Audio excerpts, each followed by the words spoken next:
What is the cost of making the world smart and connected? Welcome to TechFirst with John Koetsier.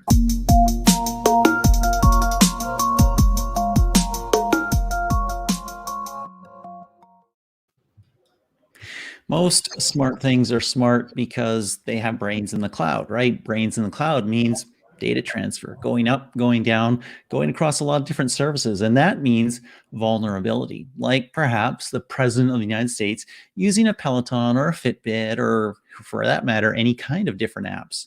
To explore the future of smart and safety, we're chatting with ex-Googler Ben Barokas, who's the founder and CEO of Sourcepoint. Welcome, Ben. Thank you, John. Hey, happy to have you here. I know you've got some connection issues and some challenges. You're in a busy place, so we're just going to cross our fingers and hope for good connectivity and hope for good audio. We'll see how it goes. Let's start right off at the top. What's risky about President Biden using a Peloton or a Fitbit? You know, I mean, at the end of the day, the White House is a relatively secure place, and they have the best of the best. I think they could probably work out the issues with the Wi-Fi and the chipset within the Peloton.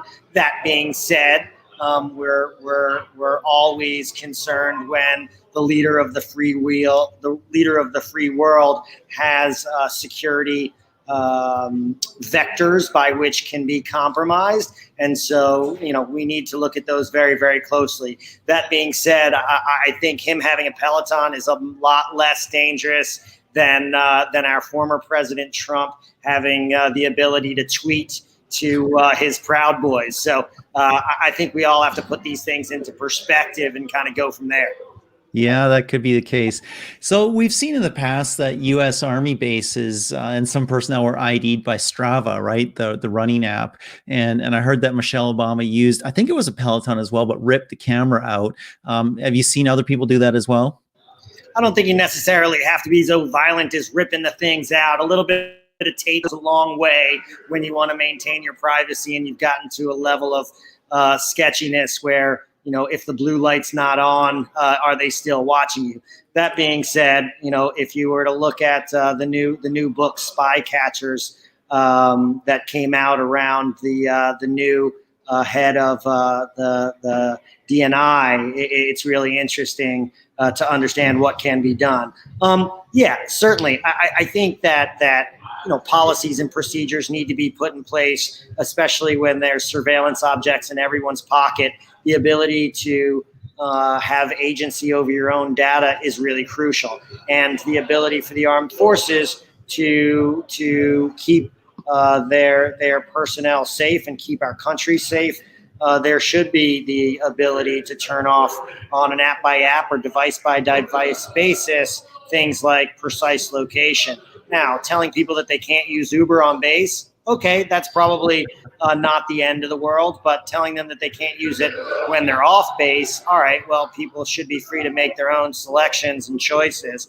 But sometimes, you know, signing up and not enrolling, but enlisting or being commissioned, you know, that has additional ramifications. So certainly, like if the U.S. military makes sure that you can't use precise location while being in service, so be it. It's probably not a bad thing. Let's talk about risks to average people. And it's actually a great day to have this conversation because it's Apple Data Privacy Day. It's everybody's data privacy today. Exactly. Introducing on iOS 14 the next level of consent in order to pass along the IDFA. But this is a day to be celebrated around the world for users to rise up and take agency over their own data and know what that actually means. What's the actual risk for the average person? They might have some smart products in their home, maybe some smart speakers, whatever. They've got whatever router that their internet service provider gave to them, and they're running maybe 100, 150 apps on their phone. What are the risks that they run in terms of data privacy? The risks are that you get tracked, right? And you don't know where that data is going. That data is often non-encrypted. I think there's certainly things that you can do if you're outside of the home You can utilize a VPN that actually encrypts a good amount of your data. That being said, even if you're using a virtual private network in order to encapsulate your data on the way to the servers, the question is, once somebody has your identifier for advertising or your unique ID from your mobile device, and then you've given them permission to give them lat long or not only your location coordinates, but any number of browsing behaviors. Once that gets to someone else's servers, it's very easy to copy that data and send it along. So the question is who do you trust? Do you trust anyone? Now, we can go into some level of Let's ask that question, actually. Who do you trust? You were happy about Apple's Privacy Day. What kind of phone do you use? I am on an Apple. I do use a VPN.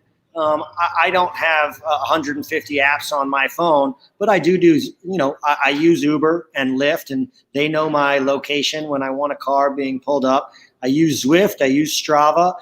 Anybody can go see my runs and my cycles. I walk a few blocks before I turn it on from my house, and I turn it off a few blocks before I get home. That being said, I mean, if someone was really tracking me, it wouldn't be so hard. It wouldn't be too hard to triangulate based on start points, end points, and everything like that. In fact, there was a story, I think it was about 6 months ago, that the New York Times published that they could basically track where President Trump was at the time by seeing apps that were clearly from Secret Service personnel. They were being tracked by IDFA. So lots of challenges. Being tracked is one of them. Your private data being out there is another one. People hacking into that perhaps is yet another one that we haven't talked about. What's the solution?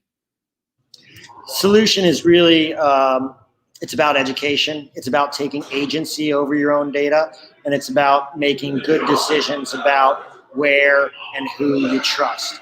And I think that's the crucial part of the equation, is trust. Now, we're going to get better in terms of zero trust systems. We're going to get better with cryptography.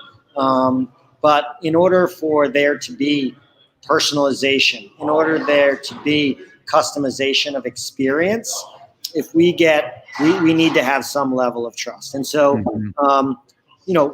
you're careful. You don't have to read privacy policies, but there are cliff notes to make you understand that who upstream and downstream has access to your data. And if they've been hacked, probably makes a good case for keeping your data out of their hands. I really wonder about that, honestly. You mentioned education, you mentioned taking agency, and those are wonderful things. Those are great things. But let's talk real right here for a second. You're talking teenagers, and they want what they want, and they're going to just click through. You're talking people who they see lots of pop-ups, they see lots of warnings. They don't really care. They're not super technical. Okay, yes, get out of my way. Let me get to the content I want, the games I want, everything else I want. I don't want to pay for it. I'll sell my attention. I'll sell my eyeballs. I'll sell my time. But just give me the things that I want. And yet we've seen there aren't just personal costs, right? The personal costs of being tracked, or the personal costs of potentially being hacked. There's also societal costs. We saw that with Cambridge Analytica. We saw that with potentially other ways of maybe even fake news hacking into our political systems via foreign actors and other things like that. Is there an industry-wide solution?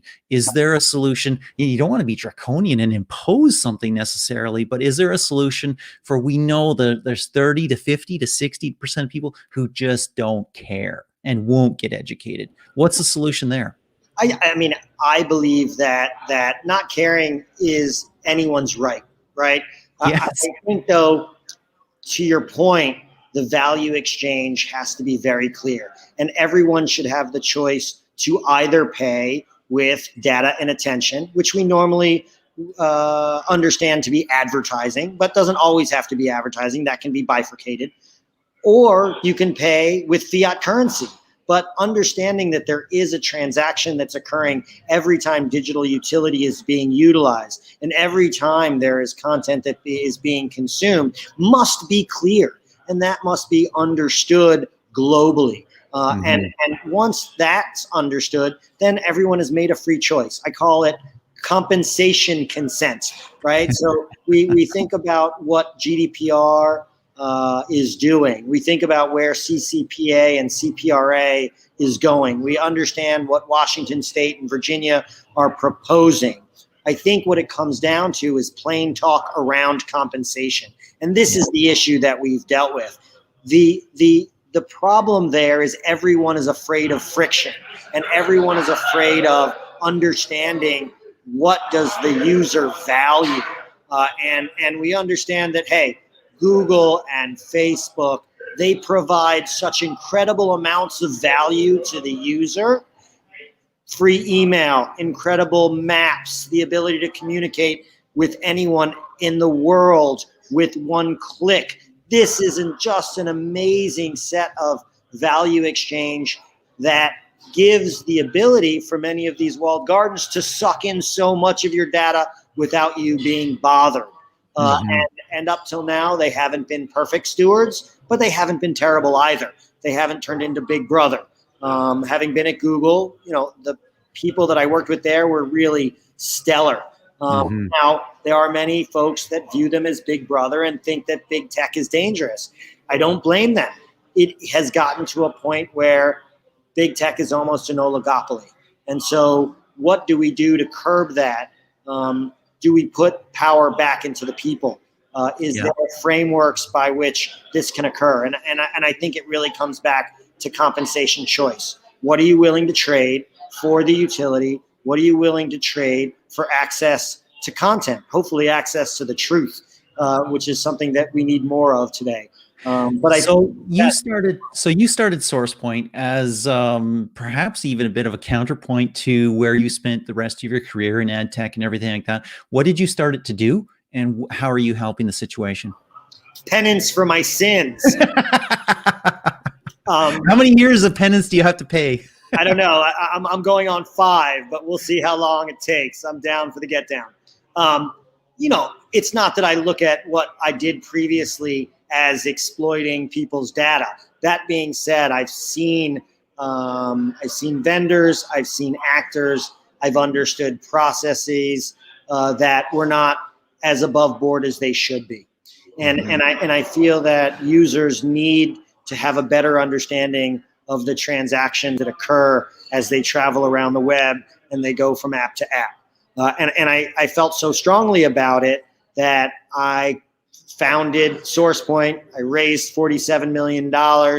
I deployed a team across Europe and across the United States. We will be in Asia Pac and South America before the end of next year. And this is something that is so important to the future of the web and the future to our digital lives, that understanding is made. I feel like doing well by doing good is something that we should all strive for. And we should try to align incentives so that the people that are doing good get paid more than the folks that are being shady. That would be wonderful. And so I'm doing my best to align those incentives and creating technology that can be deployed that will do exactly that.